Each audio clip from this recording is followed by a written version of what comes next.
สาวลาวทำงานกับนายจ้างไทยเกือบครึ่งชีวิตสุดท้ายนายจ้างไทยตอบแทนเขาถึงกับน้ำตาซึม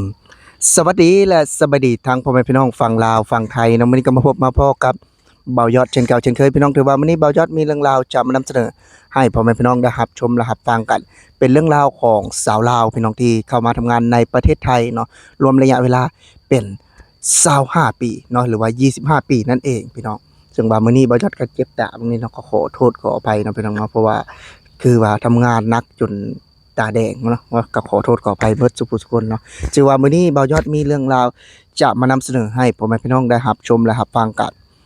สาวลาวมาทำงานในประเทศไทยตั้งแต่เงินเดือน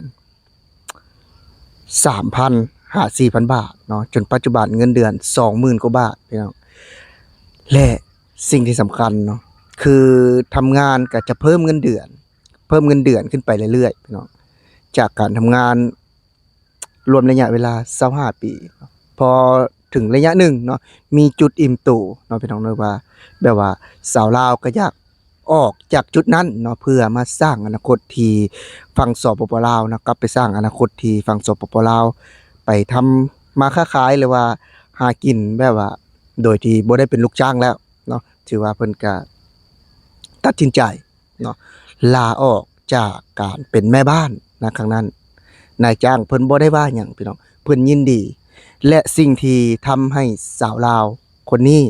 น้ำตาไหลน้องพี่น้องเนาะน้ำตาไหลนั่นก็คือนายจ้างมอบเงินจำนวน 60,000 บาทเพื่อมอบให้สาวลาวผู้นี้ไป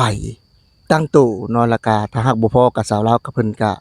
แล้วแต่เพิ่นเนาะแต่ว่านายจ้างไทยมอบให้เงินจำนวน 50,000 บาทเพราะว่าคิดเห็นความดีที่บ่ได้ย้ายงานเนาะอยู่ร่วมกันมา25ปีเนาะซึ่งว่าคลิปสาวลาวผู้นี้บ่ยอดก็ได้นำมาเล่าหลายเทื่อแล้วล่ะแต่ว่าบ่ยอดมื้อนี้ก็ถือโอกาสนำมาเล่าอีกเทื่อหนึ่งเพื่อคนที่เข้ามาใหม่ยังบ่ทันได้ฟังและก็คนที่ฟังแล้วอาจจะลืมเนาะบ่ยอดก็นำมาเล่าให้พี่ให้น้องได้ฟังกันปัจจุบันเนาะสาวลาวผู้นี้ก็กลับไปอยู่ลาวแล้วเนาะแต่ว่าเพิ่นยังมีความผูกพันและก็ยังมีความแบบว่าคิดถึงนายจ้างอยู่เนาะเพิ่นก็เลยอยากให้บ่ยอดนำมาเล่าเนาะเผื่อว่านายจ้างเพิ่นได้เห็นเนาะแบบว่าสาวลาวเนาะไปอยู่ไสแล้วเนาะถือว่าสาวลาวเพิ่นก็ปัจจุบันนี้ก็อยู่คือว่าแบบว่าอยู่สะดวกสบายเนาะจากทุนนายจ้างไทยมอบให้และก็จากทุนที่เก็บ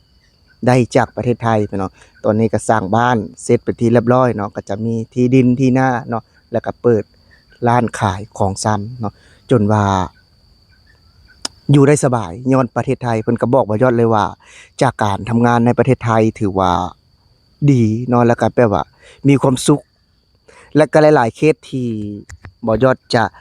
นำเรื่องราวเพิ่นมาเสนอเนาะโดยที่บ่ยอดจะกลับไปทางฝั่งสปปลาวในวันเสาร์หรือว่าวันพรุ่งนี้นั่นเองพี่น้องถือว่าบ่ยอดก็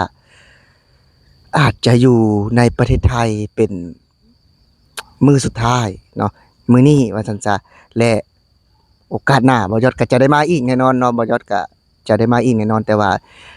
ในเดือนนี้ก็คือจะเป็นมื้อสุดท้ายเนาะก็กลับไปพักผ่อนหย่อนใจหย่อนอารมณ์เนาะเพื่อแบบว่าเฮาทำงานเมื่อยแล้วก็อยากกลับบ้านเพื่อไปเติมพลังไปทำธุระของเฮาเนาะถือว่า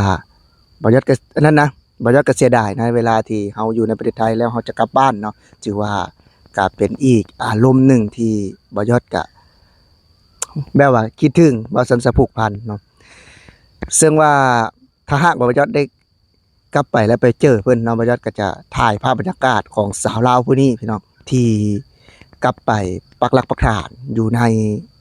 บ้านเกิดเนาะว่าเพิ่นกินจั่งใดอยู่จั่งใดเนาะจากการทำงานในประเทศไทย25ปีว่ามีความ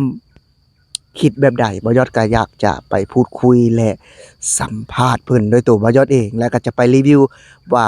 ในร้านของเพิ่นเนาะเพิ่นเปิดร้านขายของซ้ำพี่น้องว่าจะมีสินค้าไทยประเภทใดแด่เนาะซึ่งว่าอยู่ในป่าลึกพี่น้องอยู่ในหมู่บ้านชนบทป่าลึกว่าจะมีสินค้าไทยบ่เนาะเดี๋ยวบ่ยอดก็จะพาคนไปชมไปติดตามเนาะบ่ยอดกลับในน่าจะเป็นวันอาทิตย์หรือว่าวันจันทร์บ่ยอดจะถ่ายภาพบรรยากาศ หมู่บ้านของบ่ยอดเนาะให้พี่น้องได้ชมขอโทษครับให้พี่น้องได้รับชมและรับฟังกันนี่เป็นอีกหนึ่งเรื่องราวที่บ่ยอดประทับใจกับสาวลาวผู้นี้ที่มีความตั้งใจและอดทนเนาะถึงขนาดบ่ยอดนำมาอยู่ประเทศไทยเป็นผู้ชายแท้ๆเนาะก็ยังแบบว่ายังบ่ได้มีความอดทนขนาดนั้นว่าซั่นๆเนาะถือว่าทำมาหากินก็ปกติเนาะและหลายคนก็สงสัยว่าเป็นหยังบ่ยอดจึงกลับบ้านเนาะเดี๋ยวบ่ยอดจะเล่าเนาะคลิปส่วนตัวของบ่ยอดเลยบ่ยอดฮอดกลับลาวแล้วบ่ยอดจะเล่าให้พี่ให้น้องได้รับชมและรับฟังกันว่าเป็นหยังบ่ยอดคือกลับบ้านบ่ยอดมีเป็นหยังมีปัญหาหยังบ่เนาะเดี๋ยวบ่ยอดจะเล่าให้ฟังอีก EP หนึ่งส่วน EP นี้บ่ยอดก็จะมาพูดถึงสาวลาวผู้นี้ที่ทำงานในประเทศไทยเกือบครึ่งชีวิตพี่น้องแบบว่าถือว่ามีสิ่งความรู้หลายๆอย่างที่ได้จากประเทศไทยนั่นก็คือการดำรงชีวิตเนาะพี่น้องเนาะการรู้จักเก็บออมรู้จักใช้ชีวิตว่าเฮาควรเดินหน้าไปแบบใดเนาะเพิ่นก็ได้เก็บกำณตรงนั้นมาพัฒนาแล้วก็มาอยู่บ้านจนแบบว่าอยู่ได้สบายเนาะถือว่าเฮ็ดธุรกิจหลายอย่างถือว่ามีได้เพราะประเทศไทยเนาะอันนี้บ่ยอดก็เชื่อได้เลยว่าบ่แม่นแต่สาวลาวผู้นี้อยู่บ้านบ่ยอดเดี๋ยวบ่าวยอดกลับไปเนาะพี่น้องเนาะก็บ่เกินวันอาทิตย์เนาะบ่ยอดจะถ่ายและรีวิวว่าบ้านหลังใดที่ได้จากการทำงานในประเทศไทยแน่เนาะถือว่าก็เป็นอีกหนึ่งความภูมิใจของคนลาวที่เข้ามาทำงานในประเทศไทยแล้วได้ดีแล้วมีเงินเก็บมีเงินสร้างบ้านเนาะก็บ่แม่นแต่สาวลาวผู้นี้ผู้เดียวเด้อพี่น้องที่อยู่ในหมู่บ้านของบ่าวยอดเองที่มาทำงานในประเทศไทยและสิ่งที่สำคัญเนาะพี่น้องเนาะคือบ่าวยอดก็เป็นคนหนึ่งที่มาทำงานในประเทศไทยแล้วก็ได้ดีเพราะประเทศไทยบ่าวยอดก็อยากนำเสนอเพื่อส่งกำลังใจให้แก่คนลาวหลายๆคนที่เข้ามาทำงานในประเทศไทยแล้วยังบ่มีเงินเก็บเนาะเฮ็ดแบบใดจั่งสิมีเงินเก็บเฮ็ดแบบใดจั่งสิมีเงินออมเพราะว่าเรื่องราวเนาะทุกเรื่องราวมันมีที่ไปที่มาและสิ่งที่คนเฮ็ดได้และผู้นี้เฮ็ดบ่ได้มันก็มีที่ไปที่มาพี่น้องถ้าหากเฮาศึกษาและวิเคราะห์ว่าเป็นหยังเฮาจังบ่มีเงินเก็บเป็นหยังเฮาจังบ่มีเงินออมถ้าเฮาคิดได้แบบนั้นพี่น้องบ่ยอดเชื่อได้เลยว่าการที่เฮาจะมีเงินเก็บเงินออมนั้นบ่แม่นเรื่องยากเนาะพี่น้องเนาะถือว่าคลิปนี้ก็สำหรับผู้ใดที่เข้ามาเบิ่งก็อย่าลืมฝากกดแชร์กดไลค์กดติดตามเพื่อเป็นกำลังใจให้บ่ยอดแรงงานลาว Channel เนี่ยเนาะสำหรับมื้อนี้บ่ยอดสิขอลาพี่ลาน้องไปก่อนสำบายดีเบิดสุผู้สุคนเนาะบ่ว่าจะเป็นพี่น้องฝั่งลาวฝั่งไทยและก็สบายดีไปฮอดไปถึงพ่อแม่พี่น้องที่อยู่ต่างประเทศนำเนาะสำหรับมื้อนี้สบายดี